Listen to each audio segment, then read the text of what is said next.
Shalom saudara. Ya, thank you ya buat tim PAW. Kenapa? Karena setiap lagu yang tadi disampaikan itu entah kenapa itu sudah mengandung poin-poin yang saya mau sampaikan sebenarnya. Jadi kayaknya saya bisa langsung turun dan kita bisa mengakhiri ibadah kita. Gitu ya. Nah, hari ini saya ingin menyampaikan sesuatu yang sebenarnya mungkin kita sering dengar ya, yaitu kasih. Tetapi, dan sebenarnya saya nggak suka untuk cerita ini, kenapa? Karena buat saya, sampai sekarang saya sendiri merasa bahwa saya nggak jago gitu, saya nggak terlalu mengerti gitu. Cuman ini adalah sesuatu yang hari ini saya renungkan gitu. Dan saya menemukan beberapa hal yang saya pikir kita semua harus tahu gitu. Karena poin-poin ini adalah poin-poin yang mengubahkan saya secara pribadi beberapa waktu terakhir ini gitu ya. Nah, karena itu mari kita sama-sama, saya mau cerita tentang saling mengasihi gitu. Nah, saudara, pernah nggak berpikir, kenapa kok Yesus itu perlu menyampaikan tentang akhir zaman? Apakah Yesus itu tujuannya untuk menakut-nakuti kita? Tentu saja tidak gitu kan. Tapi kalau kita renungkan, ada satu message yang Yesus itu kepingin kita semua tahu, bukan karena pada waktu akhir zaman kita ini akan disiksa, kita akan diserahkan, dan seterusnya, tetapi poinnya di sini, langsung bisa dibaca sama-sama ya. Jelas dikatakan di situ adalah, ini adalah rangkaian khotbah Yesus, gitu kan, tentang akhir zaman. Di sini dikatakan bahwa kamu akan disiksa, kamu akan dibunuh, dibenci semua bangsa, dan seterusnya, dan banyak orang akan murtad. Murtad artinya meninggalkan imannya kepada Kristus gitu kan. Dan poinnya ini yang saya mau bilang. Karena tekanan, karena kebencian dan seterusnya, itu akan membuat orang merelakan imannya dan akhirnya apa? Saling menyerahkan dan membenci. Dan di sini kan ada kata saling gitu. Dan yang lebih hebatnya lagi adalah di situ, di ayat 12-nya dikatakan, maka kasih kebanyakan orang akan menjadi dingin. Jadi saya pikir ini adalah satu hal, inti dari message Yesus pada waktu dia mengatakan atau menceritakan tentang apa yang akan terjadi di akhir zaman gitu.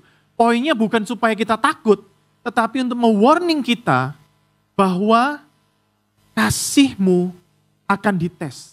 Kasihmu akan selalu menghadapi ujian dan cobaan.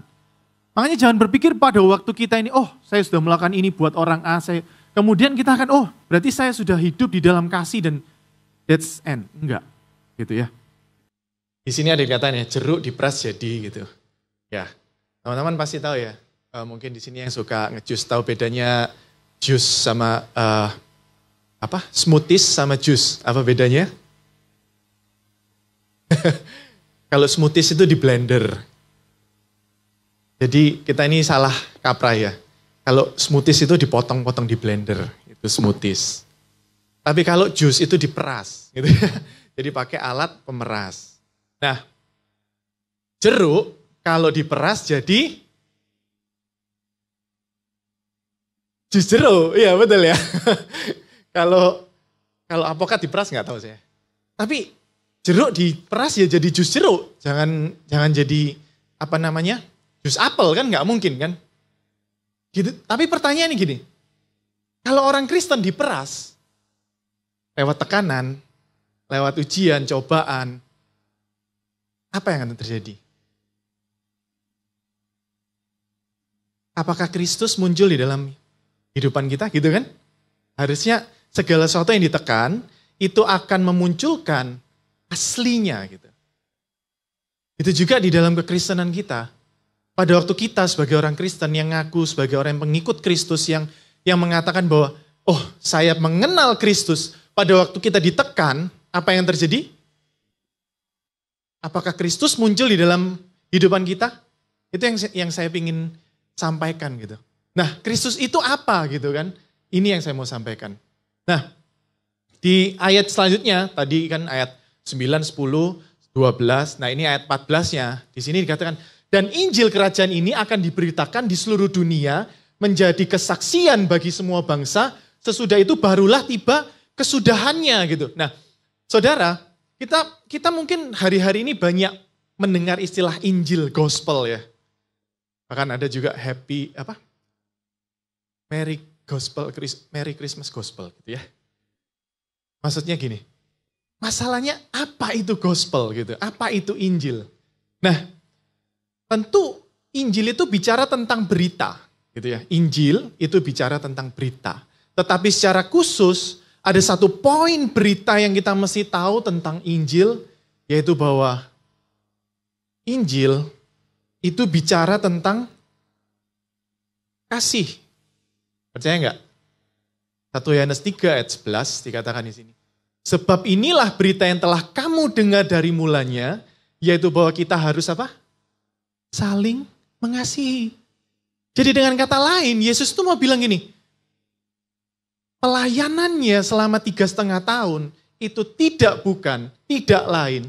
Itu untuk memperkenalkan kita tentang gaya hidup kasih. Dan gaya hidup kasih akan selalu bicara tentang kata saling. Nah, ini saya akan cepat aja ya. Ini kalau mau difoto silakan. Percayalah pokoknya ayat-ayatnya valid gitu ya. Kenapa saya mau cepat skip? Karena ayat-ayatnya jelas tidak perlu dijelaskan lebih lanjut gitu kan. Ada 5 poin yang penting yang akan menjelaskan kepada kita, yang akan memberikan kepada kita urgency yang kuat gitu bahwa gini. Kalau kita nggak mengasihi, nggak usah ngomong orang Kristen. Jadi dengan kata lain tadi ya, jeruk diperas jadi jus jeruk, tapi kalau orang Kristen diperas, harusnya dia akan memunculkan kasih. Itu poin saya. Harusnya dia akan memunculkan kasih. Nah itulah kenapa buat saya sebenarnya nggak suka ngomong ini. Karena ya saya sendiri merasa saya nggak jago-jago amat gitu ya. Saya masih jatuh bangun, jujur. Tapi nanti kita akan lihat poin-poinnya.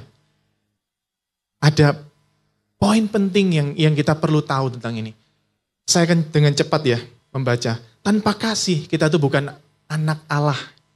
Tanpa kasih kita bukan murid Yesus. Tanpa kasih kita masih di dalam maut. Jadi oke, benar. Katanya kalau kita percaya maka keselamatan datang gitu kan. Tapi saudara perlu tahu keselamatan itu akan memunculkan kasih di dalam kita. Pada waktu kita nih tahu bahwa Yesus sudah menyelamatkan kita dan bagaimana harga yang dia bayar untuk kita ini diselamatkan, maka itu pasti akan memunculkan kasih. Saudara, kita baru memasuki, baru selesai kembali ya mengingat rangkaian momen Paskah. Seharusnya kita akan tahu bahwa Tuhan itu begitu mengasihi kita. Itu kan poinnya gitu kan. Paskah itu bukan berbicara tentang hal-hal yang lain gitu, tetapi bahwa Tuhan itu terlebih dahulu dan begitu mengasihi kita sedemikian. Karena itulah dia layak untuk diikuti. Karena itulah dia layak untuk disembah. Karena itulah dia layak untuk menerima pujian dan penghormatan. Nah lebih ngerinya lagi di sini dikatakan, tanpa kasih kita adalah pembunuh dan pendusta. Itu kalau kena pasal KUHP, itu penjaranya udah berapa tahun ya? Ferdy Sambo itu berapa tahun? Hukuman mati. Kenapa? Karena pembunuhan dan berencana gitu ya. Ini pembunuhan itu udah ngeri, ini ditambah pendusta lagi udah double-double. Itu kalau kena, udah. Itulah kita. Gitu ya. Nah inilah yang membuat kita perlu mengerti. Dan saya pingin untuk mengajak kita semua kembali mengingat apa jadinya kita kalau kita tidak tinggal di dalam kasih. Nah saya ingin mengulik lagi juga tentang ini ya. Suatu ketika kelihatan ya ayatnya ya. Suatu ketika ada seorang yang bertanya kepada Yesus, Guru, hukum manakah yang terutama dalam hukum Taurat? Kita semua tahu ya jawaban Yesus. Tapi buat orang Yahudi pada zaman itu, mereka pasti akan tercengang. Karena mereka berpikir bahwa hukum yang terutama itu ialah hormat, istilahnya, jagalah hidupmu dalam segala kesalehan dan seterusnya gitu. Tetapi jelas di sini dikatakan, kasihlah Tuhan Allahmu dan seterusnya. Dan hukum yang kedua yang sama dengan itu ialah apa? Kasihlah sesama manusia. Gitu ya. Nah, di sini kita akan bisa melihat bahwa konteks hukum Taurat itu dengan jelas bicara tentang kasih. Kalau kita bicara tentang Alkitab, dan kita tidak bisa merelevankan dengan kehidupan kita, simple. Baca dari sudut pandang kasih, dan itu akan menjadi relevan. Karena Alkitab itu sebenarnya berbicara tentang pernyataan kasihnya Tuhan. Gitu kan. Kenapa saya bilang relevan? Karena ada beberapa orang, ada beberapa pandang yang mengatakan bahwa, hukum Taurat udah gak relevan lagi. Iya mungkin ada benarnya, karena Yesus mengatakan bahwa dia datang untuk menggenapi hukum Taurat. Tapi ini yang saudara perlu tahu, hukum Taurat itu sebenarnya memperkenalkan Yesus, percaya nggak? Hukum Taurat itu memberikan introduction, memberikan satu gerbang, satu pintu, membuka untuk supaya Yesus masuk. Kenapa? Karena kalau kita nggak berdosa, maka pengorbanan Yesus tidak akan terlalu berarti. Mengerti maksud saya? Dan Taurat itu dengan jelas memberikan satu standar bahwa manusia nggak pernah bisa lepas dari yang namanya dosa. Apalagi kalau kita lihat di Matius 5-7, kita akan melihat bagaimana Yesus itu mengekskalasi hukum Taurat. Apa itu mengekskalasi? Meningkatkan gitu ya, derajat, taraf, syarat, standar hukum Taurat. Makin orang itu tidak bisa lepas dari yang namanya dosa gitu. Gitu kan? Nah, buat saya, Taurat itu adalah pernyataan kehendak Tuhan. Pernyataan kerinduan dan keinginan Tuhan di dalam kehidupan kita. Itu adalah Taurat.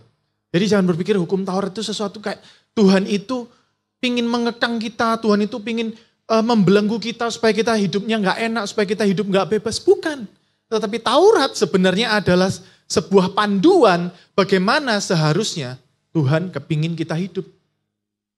Tetapi yang jadi poin pentingnya di sini adalah gini.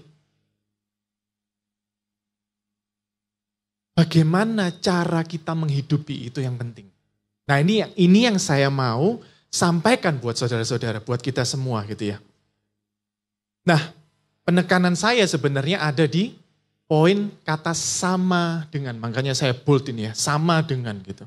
Sama dengan.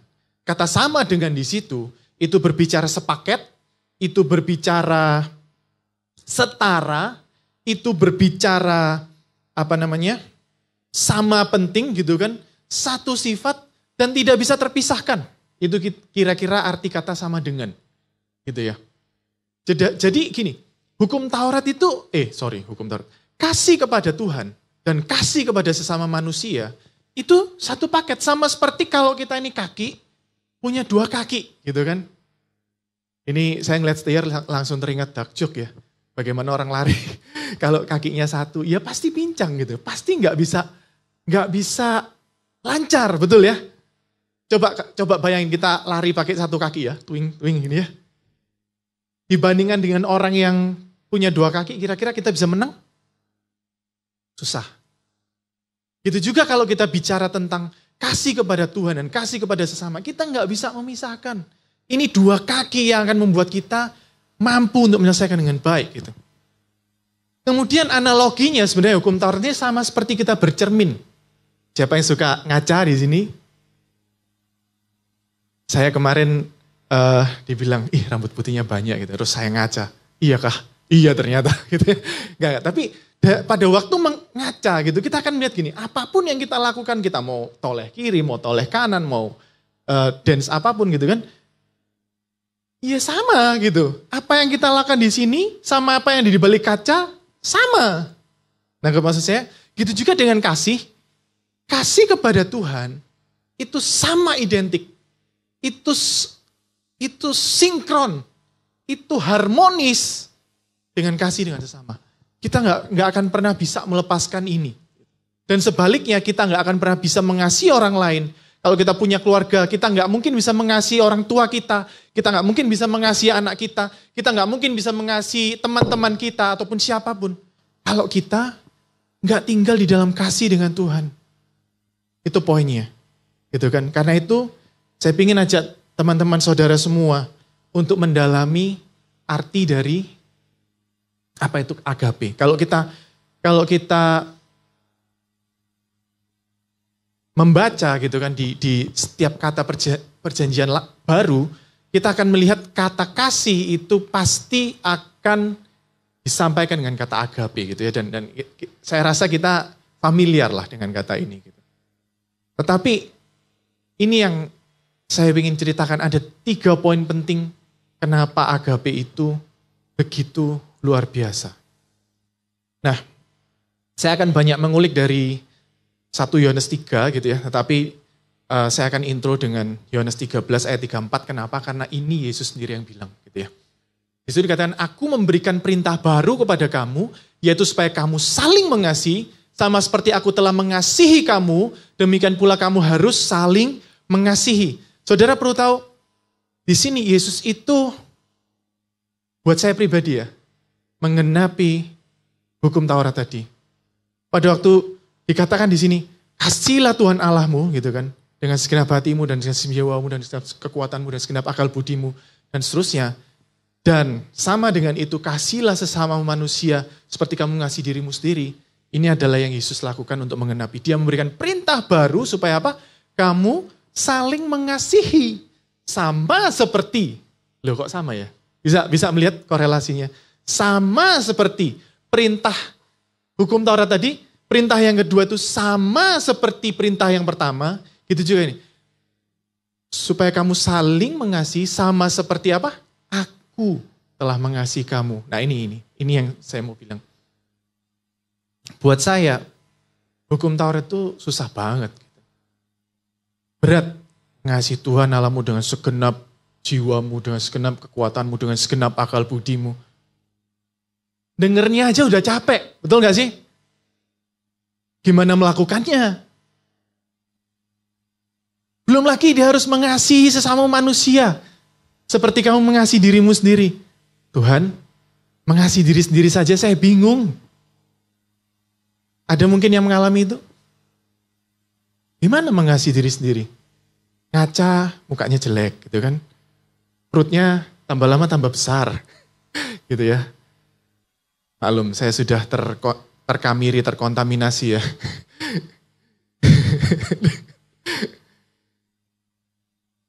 Lihat dompet, gak ada isinya gitu kan. Gimana cara mengasihi diri sendiri?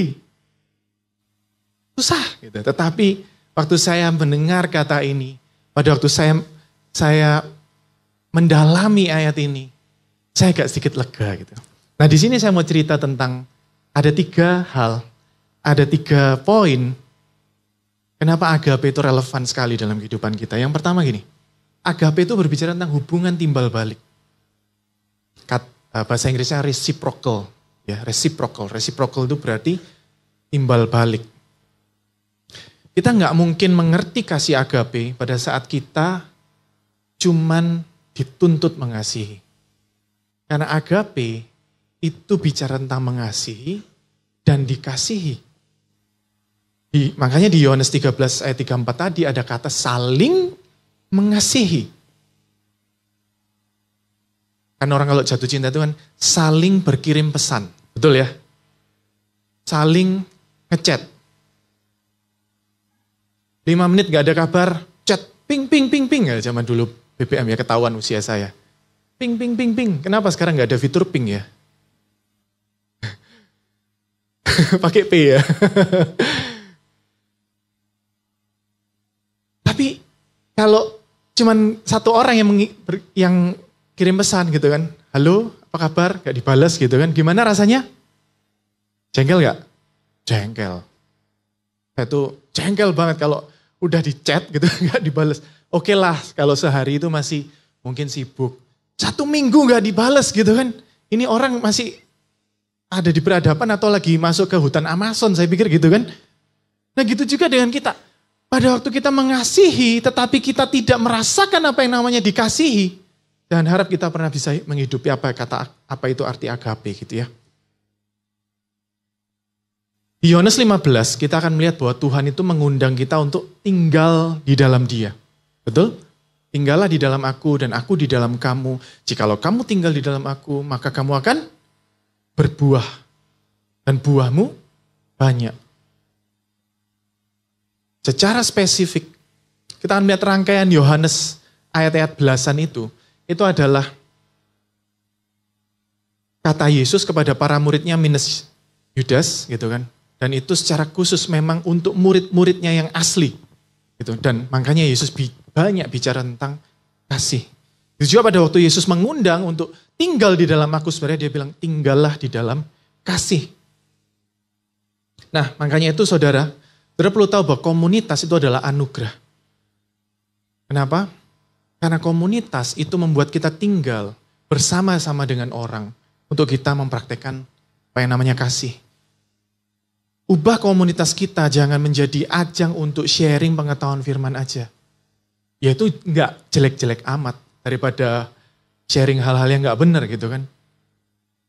Tapi pada waktu kita tinggal di dalam komunitas, satu hal yang pasti terjadi itu adalah saling. Betul? Kalau kita ngakunya bagian dari sebuah komunitas, tapi kita tidak melakukan proses saling itu, sebenarnya kita cuman KTP-nya aja gitu, cuman daftar nama kan gitu kan. Saya datang, saya adalah bagian dari komunitas sepeda, tapi saya nggak pernah bersepeda, gitu kan. Ya itu cuman daftarnya aja gitu, cuman KTP-nya doang gitu kan. Nah gitu juga waktu kita ini ada di dalam komunitas, tetapi kita tidak menghidupi kasih, saudara, sayang banget. Sayang banget. Nah ini yang menarik adalah kelihatannya di ayat tadi tidak ada kata kasihlah Tuhan Allahmu ya. Enak ya, berkurang satu. Tapi jangan salah. 1 Yohanes 5 ayat 2 mengatakan inilah tandanya bahwa kita mengasihi anak-anak Allah, yaitu apabila kita mengasihi Allah serta melakukan perintah-perintahnya. Itulah yang tadi saya katakan kenapa kok agape itu sepaket. Mengasihi Tuhan dan mengasihi sesama itu sepaket. Nggak bisa enggak. Nggak bisa cuma satu. Saya mau loncat sedikit, nantilah saya. Di 3 poin ini nanti saudara, 3 poin ini itu sebenarnya sama aja gitu ya. Saya di penjelasannya poin-poin yang nanti saya mungkin akan nyambung dengan poin yang satu ini gitu. Tapi dikatakan di 1 Yohanes 5 ayat 2 itu jelas kalau kita mau mengasihi anak-anak Allah, kita juga mengasihi Tuhan gitu. Nah apa yang penting yang menarik saudara gini. 1 Yohanes 4 ayat 18 dikatakan, di dalam kasih tidak ada ketakutan. Kasih yang sempurna melenyapkan ketakutan. Saudara, kalau kita tinggal di dalam kasih, hal yang akan lenyap, yang akan hilang, itu adalah ketakutan kita. Dan sebaliknya pada saat kita merasa ketakutan, maka kita gak akan merasakan kasih. Orang yang kecewa, orang yang sakit hati, orang yang mungkin mengalami hal yang gak enak, yang takut, yang khawatir, tahu gak reaksi pertama apa? Dia akan menjauh dari komunitasnya. Betul? Jadi kalau saudara berpikir, Tuhan gak ada yang ngerti aku, jadi ngapain aku harus berkomunitas? Salah. Justru sebaliknya, kalau kita merasa gak ada orang yang peduli dengan kita, kalau perlu, ngineplah di rumah temanmu, saudaramu gitu kan. Untuk membukakan mata kita kembali bahwa selalu akan Tuhan itu akan memberikan orang yang peduli sama kita. Gitu. Makanya gini, lawan dalam poin ini, lawan dari kasih itu adalah kesendirian atau loneliness. Itu mengerikan. Loneliness itu mengerikan. Jangan berpikir orang yang gagal, yang bangkrut itu kemudian, orang bunuh diri alasannya bangkrut. Orang bunuh diri alasannya gagal tes ujian. Orang bunuh diri itu alasannya cuma satu. Karena dia merasa sudah nggak ada orang yang peduli sama dia. Percayalah. Kenapa kok saya tahu? Tahu aja gitu ya. Nah, poin yang kedua, saya mau cepat karena waktu saya sudah mau habis. Adalah gini. Kita perlu tahu bahwa agape itu bicara tentang perjalanan pembelajaran. Ini yang membuat saya lega. Gitu. Karena dengan setinggi itu standar agape, dikatakan bahwa agape itu kan kasih Allah sendiri gitu kan. Dengan setinggi itu, ternyata agape itu berbicara tentang pembelajaran gitu ya. Matius 5 ayat 48 dikatakan di situ, karena itu haruslah kamu sempurna sama seperti Bapamu yang di sorga adalah sempurna. Saudara perlu tahu, ayat ini bicara tentang konteksnya kasih. Kalau kita lihat di ayat 46-nya, kita akan melihat seperti ini, saya bacakan ya. Apabila kamu mengasihi orang yang mengasihi kamu, apalah upahmu? Bukankah pemungut cukai juga berbuat demikian? Pemungut cukai itu adalah standar yang paling rendah, kasta yang paling rendah di antara orang Yahudi. Kenapa? Dia itu dianggap pemberontak.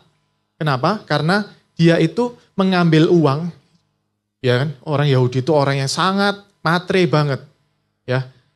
Makanya pemungut cukai itu kastanya paling rendah. Kenapa? Karena dia menarik uang dari orang Yahudi kepada pemerintah saat itu. Apakah upahmu? Kamu nggak beda sama orang pemungut cukai. Kalau kamu cuma bisa mengasihi orang yang mengasihi kamu. Ini jelek gitu ya. Buat saya.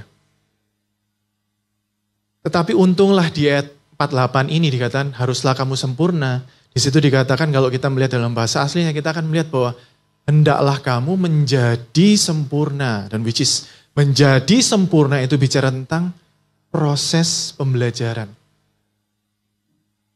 Itu puji Tuhannya. Nah, kalau kita kembali ke Yohanes 13 ayat 34, ada beda di standar. Yohanes 13 ayat 34 itu yang ini ya. Ada beda di standar dengan hukum Taurat. Kalau sebelumnya hukum Taurat itu bilang gini, kasihilah sesama manusia seperti apa? Kamu mengasihi dirimu sendiri, dan kasihilah Tuhan Allahmu apa? Dengan segenap kekuatanmu. Tetapi di sini dikatakan, kasihilah atau hendaklah kamu saling mengasihi sama dengan apa? Aku telah mengasihi kamu. Ini standar baru yang Tuhan tetapkan. Tuhan itu tidak mengubah hukumnya. Tuhan mengubah standarnya. Yesus mengubah standarnya. Standarnya bukan lagi kasihilah dengan pakai kekuatanmu, tetapi kasihilah karena aku sudah mengasihi kamu. Itu poinnya. Bisa nangkep? Dan selama kita nggak mengubah standar kita nggak akan pernah bisa menghidupi kasih yang namanya agape ini. Dengan cepat saya akan, kalau saudara hari-hari merasa saya nggak dikasihi, saya merasa kering di dalam kasih. Dengan cepat saya akan bilang, ada 3 cara untuk mengamplifikasi. Kenapa? Karena sebenarnya kasih itu selalu ada dalam kehidupan kita. Cuman masalahnya kita bisa lihat, kita bisa sadari itu apa enggak. Gitu ya. Yang pertama, worship lah. Sekali lagi kalau kita, ini saya mau loncat dulu ya. Di sini ada kata-kata ayam atau telur duluan gitu ya. Pernah tahu ya analogi itu? Mana yang duluan, ayam atau telur? Nah sekarang saya mau balik. Mana yang duluan, mengasihi atau dikasihi? Gimana? Yesus bilang, aku telah mengasihi kamu. Jadi, kalau kita mau mengasihi, kita nggak akan pernah bisa sebelum kita ini penuh dengan perasaan dikasihi. Ngerti maksud saya? Karena itulah standarnya diubah. Yesus tahu bahwa kita nggak mungkin bisa mengasihi dengan sempurna kalau kita itu nggak penuh dengan kasih Tuhan.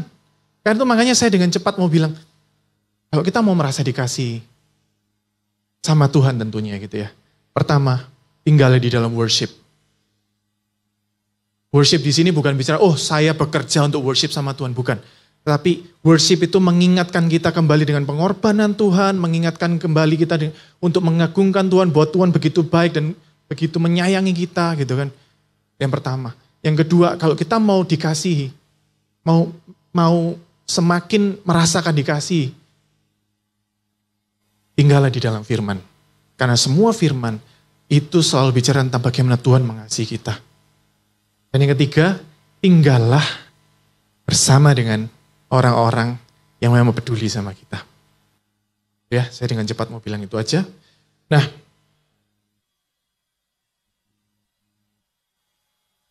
yang ketiga, kasih itu agape itu bicara tentang luapan ekspresi. Kita nggak mungkin bisa ngomong gini, Tuhan aku mengasihi kamu. Ini ayatnya ya.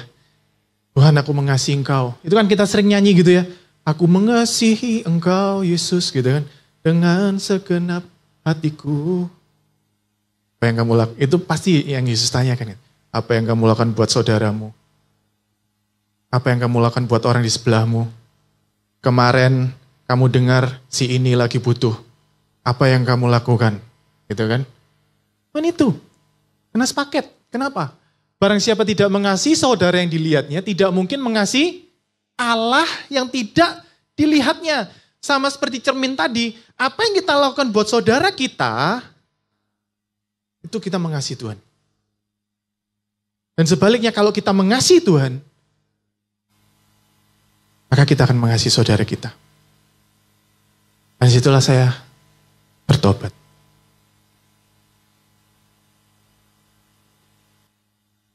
Nah, semua rangkaian ini, ada 3 poin tadi ya, agape itu bicara tentang kasih yang timbal balik, agape bicara tentang pembelajaran, proses pembelajaran, agape bicara tentang luapan ekspresi.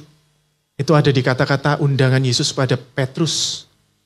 Tahu ya cerita ini? Pada suatu ketika Yesus bertanya pada Petrus, Simon, apakah kamu mengasihi aku? Gitu kan? Ya Tuhan, aku mengasihi engkau. Gembalakanlah domba-dombaku. Saudara, pada waktu Yesus bilang, apakah kamu mengasihi aku? Kenapa? Karena Yesus tahu dia mengasihi Petrus, betul? Coba Andi gitu ya, masa tanya sama yang bukan memel gitu kan. Tanya sama misalkan Lian gitu kan. Lian, apakah kamu mengasihi aku? Bisa ditampar gitu. Kenapa Andi bisa tanya sama memel? Karena Andi tahu bahwa dia mengasihi memel kan gitu. Betul ya? Edi apa Lala gitu kan. Masa tanya sama cowok lain gitu. Kan gak mungkin. Pasti tanyanya sama Edi gitu kan. Pada waktu Yesus tanya sama Simon Petrus, kenapa? Karena dia tahu bahwa dia mengasihi Simon. Gitu. Ada hubungan timbal balik di situ. Dan kita tahu cerita tentang agape, filio, tahu ya? Pada waktu Yesus bilang, apakah kamu mengasihi aku? Dia bilang, apakah kamu agape kepadaku? Terus Simon jawabnya filio. Dan di pertanyaan ketiga, Yesus ubah, apakah kamu filio kepadaku? Tahu nggak? Dengan segala kemuliaan dan kemahakuasaan Tuhan dan segala kesempurnaan Tuhan, Tuhan itu menurunkan standarnya. Makanya lawan dari kasih yang lain itu adalah tuntutan.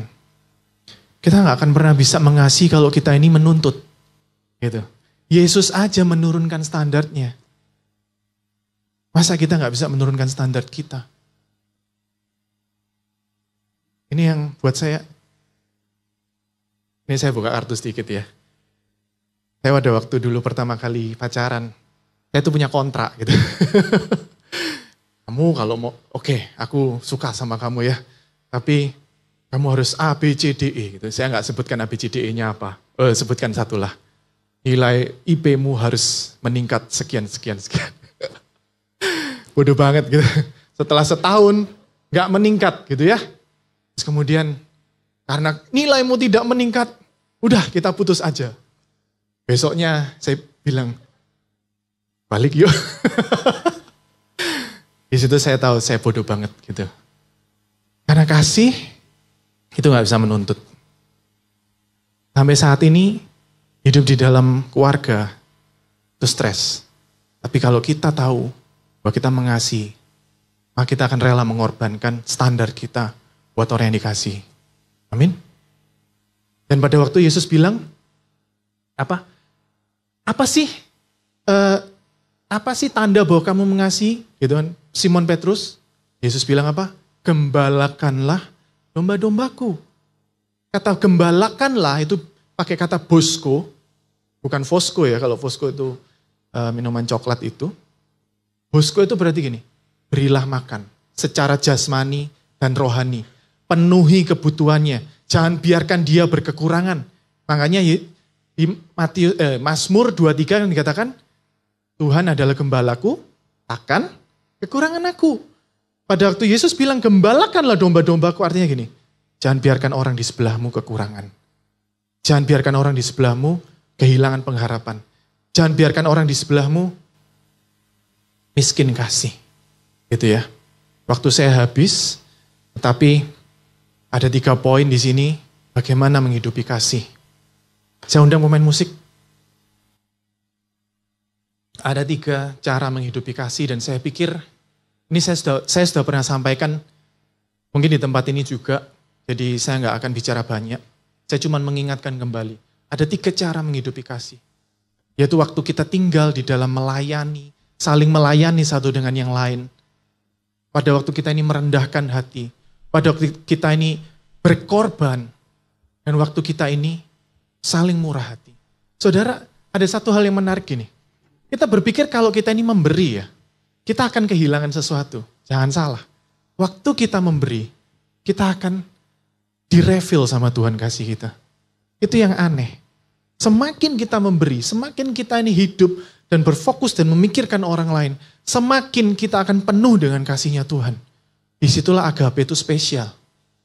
Yang gak dimiliki sama kasih-kasih yang lain. Jadi saudara, kalau kita ini lagi merasa saya ini sendiri, saya ini merasa gak ada yang peduli sama saya. Simple. Cobalah peduli sama orang lain.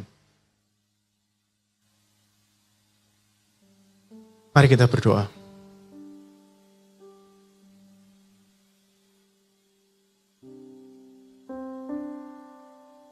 Ucap syukur karena Engkau gak pernah menyerah buat kami Tuhan. Ucap syukur karena Engkau gak pernah meninggalkan kami. Ucap syukur bahwa meskipun kami sudah begitu berdosa, kami sudah terlalu banyak jatuh bangun, kami sudah terlalu banyak gagal. Engkau gak pernah menyerah Tuhan. Engkau tetap ada, Engkau setia.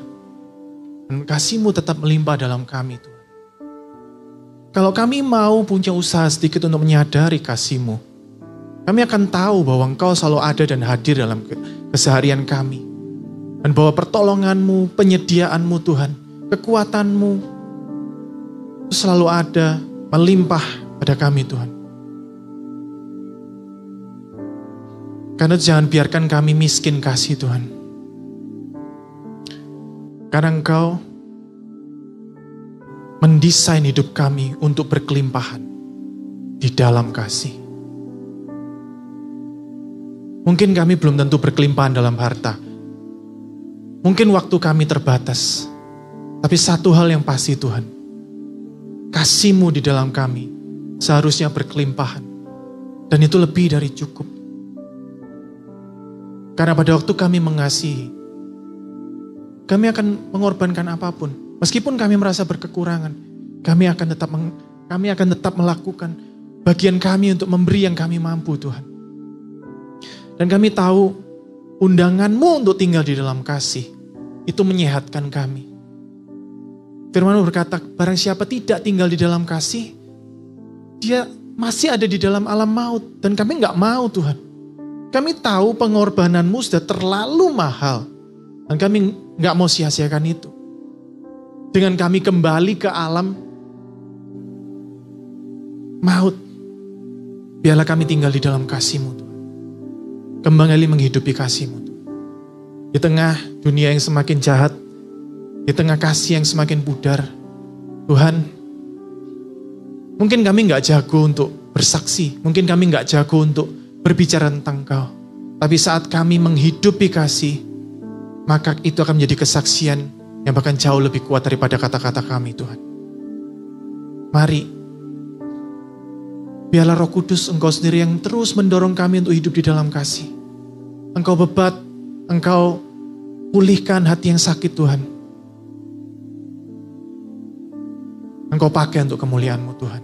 Untuk terus menjadi sarana kasih-Mu Tuhan. Makasih, terima kasih Bapa. Nyerahkan hidup kami dalam tangan-Mu, dalam nama Yesus.